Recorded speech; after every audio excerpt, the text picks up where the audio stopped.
اور ماں باپ کے ساتھ بھلائی کرتے رہو، اگر ان میں سے ایک یا دونوں تمہارے سامنے بڑھاپے کو پہنچ جائیں تو ان کو اف تک نہ کہنا اور نہ انہیں جھڑکنا، اور ان سے بات ادب کے ساتھ کرنا، اور عجز و نیاز سے ان کے آگے جھکے رہو اور ان کے حق میں دعا کرو کہ اے پروردگار، جیسا انہوں نے مجھے بچپن میں شفقت سے پرورش کیا ہے تو بھی ان کے حال پر رحمت فرما، جو کچھ تمہارے دلوں میں ہے تمہارا پروردگار اس سے بخوبی واقف ہے، اگر تم نیک ہوگے تو وہ رجوع لانے والوں کو بخش دینے والا ہے۔ اور رشتہ داروں اور محتاجوں اور مسافروں کو ان کا حق ادا کرو،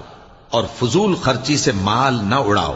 کہ فضول خرچی کرنے والے تو شیطان کے بھائی ہیں، اور شیطان اپنے پروردگار کی نعمتوں کا کفران کرنے والا یعنی ناشکرا ہے۔ اور اگر تم اپنے پروردگار کی رحمت یعنی فراخ دستی کے انتظار میں جس کی تمہیں امید ہو ان مستحقین کی طرف توجہ نہ کر سکو تو ان سے نرمی سے